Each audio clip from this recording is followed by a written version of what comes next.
mimi tokea nimefika hapa studio naona watu wote mnawawekea mapanga waamuzi. Lakini tukiacha unafiki, waamuzi wa mpira wa nchi hii wanafanya kazi wanavyochezesha na makosa wanaoyafanya yanajengwa kutokea huko chini.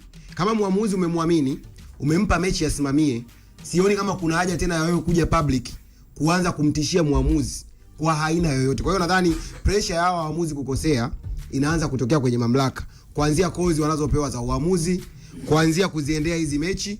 Waamuzi wanaitoa pressure zaidi. Kevo, nataka kusema kwa maana kozi haziwatoshelezi. Hazitoshi kwa sababu wamekuwa na makosa ya kuendelea. Leo unaweza kusema huyu muamuzi anawapendelea Yanga, mechi inayokuja akapoa mechi ya Simba akarudia same mistake hiyo ya kuwapendelea Simba. Kwa kwangu mimi marefari sio big deal kwa sababu ligi yetu tunaiendesha kivyetu vyetu. Mmekuwa mkiwalalamikia marefari kwanza nimefika studio. Je, tushajiuliza hata hii bodi ya ligi na kamati ya saa 72 inafanya kazi kwa uhaki?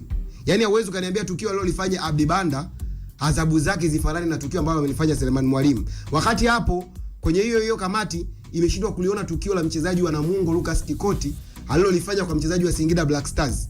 Yaani alafu eti leo uje uniambie ulimfungia mtu kama Kante faulu aliyokuwa amemchezea Faisal mechi 5 na faini juu. Alafu eti tukio la Abdi Banda na tukio la Selemani Mwalimu lina mechi chache kuliko tukio la Hassan Kante. Kwa hiyo hii bodi ya ligi tu na kamati zake za saa 72, kamati za tuzo zote zina madhaifu kuliko hata ya waamuzi. Kwa hiyo kama tunaupenda mpira wa nchi hii, tuache kuendesha vitu kwa double standard. Ukisoma ile barua ya jana kutoka kwenye mamlaka ya bodi ya ligi na hizo kamati za saa 72, kwanza zimefanya maamuzi baada ya saa 1000 na sio saa 72.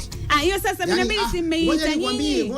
Wanaita hata wenyewe mamlaka kamati ya saa 72. Hiyo saa 72 mnaita nyinyi mashabiki, lakini wenyewe hawaiti kamati ya saa 72. Hii inaitwa kamati ya uendeshaji na usimamizi wa ligi ya bodi ya ligi kuu Tanzania TPLB.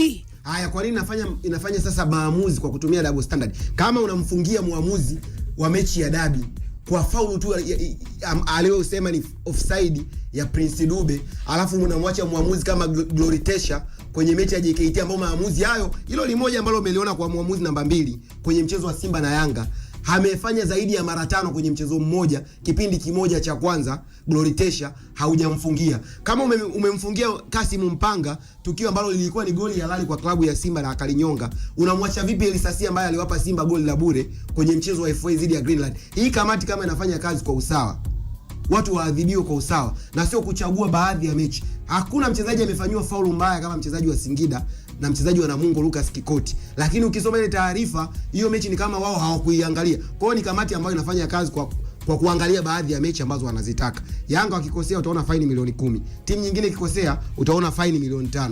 Na ni mwaka mmoja huo ambao kanuni zimetungwa. Unajiuliza hii kamati kwani ina vigezo gani? Abdi Banda binafsi ukiniambia katika mchezaji ameonewa ni Banda. Banda anafanana vipi adhabu na Selemani Mwalimu ambaye alitaka kuhatarisha uhai wa Andy Bikoko? Yani Banda kahatarisha uhai wake. Uhai upi? Una yule mwingine naye alimkandamiza pale nani beki wa hapa studio. Tunalaumu waamuzi. Hebu tuongelee na masuala ya Baka naye. Tunapoongelea swala la Selemani Mwalimu, tuongelee tukio la Baka naye. Mau subiri. Umezungumza yani kuhusiana kwa sababu hata katika sheria za nchi mtu ambaye anaua na mtu ambaye anataka kujiua wote wana makosa na ni kosa la jinai. Makosa ya stara lazima yatofautiane. Haya, leo mimi nikikuuliza sababu hipi? Wewe akajirusha angevunjika mguu. Take it personal. Sele amefungiwa mechi 3 kwa tukio lake. Tukio la Sele kwa macho ya kawaida na tukio ambalo lilifanya Kante kwa Faisal. Lipi lilikuwa linastahili adhabu kubwa? Yaani kwa kulitafsiri tu kwa macho kabla ya kwenda kwenye kanuni. Sasa uniambie Kante alikaa nje michezo 5 kwa tukio dogo vile. Alafu eti leo Selemani Mwalimu tukio ambalo kama kile kiwiko kingekuja on time kwa sababu kile kilidelay. Tungekuwa tunaongelea sasa hizi yule Andy Bikoko ni yuko kitandani na hakuna maumivu makali kama ya kichwa. Hata madaktari wanakuambia hata ukiwa jeshini unaambiwa target ni kichwa kama unataka kumteketeza adui na sio sehemu nyingine. Sasa aliocheza kwenye kifundo tu cha mguu amepewa adhabu ya mechi 5, alafu aliyehatarisha uhai wa mwenzie kichwani amepewa adhabu ya mechi 3. Kiukweli hii kamati mimi silina waamuzi kwa sababu waamuzi wanasemaga azimu likujualo halikuli likakwisha. Wao ndo wanaanza kuwalea waamuzi. Sasa Glory Tesha kwa vitu walivyokuwa wanafanya kwenye mechi ya Yanga na JKT Tanzania hajafungiwa. Wewe unategemea kwenye mchezo mwingine akija hapati hiyo authority ya kuendeleza makosa, wasichague waamuzi wa kuwafungia, wafungie wote, kwa sababu hii michezo yote inasimamiwa na bodi ya ligi na hizo kamati. Kama tunafungia, tuangalie mechi zote. Sio Simba anapocheza nyie ndo mnafungia, Yanga anapocheza nyie ndo mnafungia. Je, huu mchezo wa Namungo na Singida Black Stars nao ni una haki ya pointi 3, na mchezaji akikosea haadhibiwe. Tusiangalie wala tusibague. Baka akifanya hivi mechi 5, Sele akipigia hivi mechi 3, hatutafika. Lakini wakati ukifuatilia pia kanuni, hata katika kanuni ya ulozi, kwa maana vitendo vinavyoashiria imani za kishirikina, kanuni pia za uharibifu wa miundombinu, huwa pia wanatazama mtu amefanya mara ngapi, kwa sababu unapofanya na ulikuwa unajirudia mara nyingi ndo adhabu pia inavyoongezeka. Wewe umemwona lini yule Kante akirudia mara nyingi?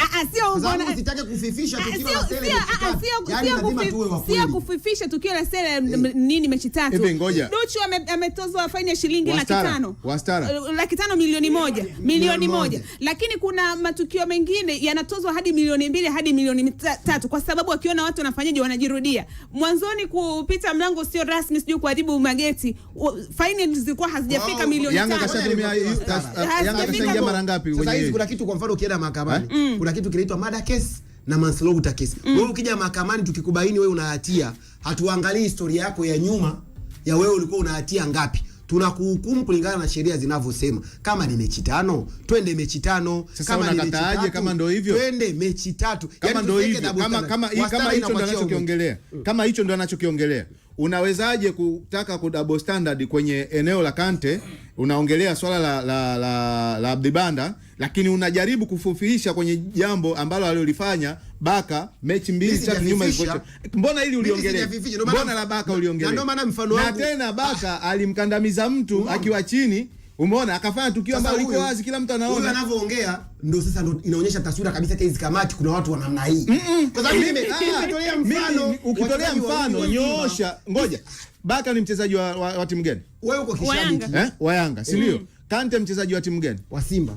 Banda mchezaji wa Dodoma Jiji. Mbona hao wawili umeongelea na Baka umenyamaza? Wastara mimi nimetoa mfano. Unapotokea ngoja, unapotaka kusema kuona kwamba jambo lifanyiwe soti kwa wote, it means unatakiwa kugusa engo zote ambazo zilizokuwa. Mimi siongelei kishabiki na nyinyi nyote mnajua. Mimi kwenye mimi nitasema kwenye hata timu yangu mimi ninapofanya vibaya nitasema inafanya vibaya, timu ya fulani inacheza vizuri mimi nitasema vizuri. Lakini kwenye hili swala, hata awali wakati naongelea kwenye swala la waamuzi nilisema hivi, hatua za haraka za kinidhamu zinahitajika kuelekeza kwenye hawa watu, ima wanatoa majibu kwa interest zao, ima kwa maslahi yao. Lakini Kevo akaenda mbali zaidi, akasema inawezekana huu msingi unatoka kwenye bodi yenyewe kwa sababu wamekosa maandalizi yaliyokuwa bora. Lakini kama wao wanaamini kuona kwamba huyu anaamini kuona kwamba maandalizi yalikuwa hayapo bora, na wao mpaka wanawapa adhabu, ina maana waliowapa hichi kijiti wakiamini wanaweza kwenda kungamua hizo sheria, wao ndio wana mamlaka sasa ya kusema kuona kwamba hao watu wanapewa. Ndio maana hujaona kamati ya tuzo Tanzania. Ndio maana nasemaje, wakati kamati zipo, wale hata stories kamati zipo, lakini je, zinafanya kazi usefully? Hivyo vitu vipo, na hata mimi na wewe kuna nyakati ambazo pamoja na utashi wetu tuliokuepo nao kuna sehemu tunakosea.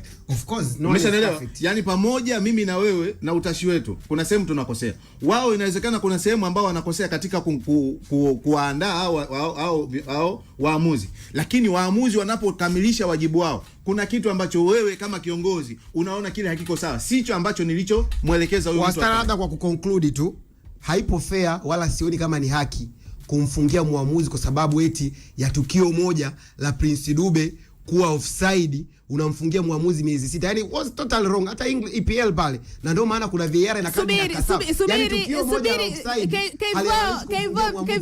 Kevo, msimamo wako uko wapi? Subiri kwanza. Umezungumza kuhusiana na kamati kuonea kina Abdallah mwenye mkuu.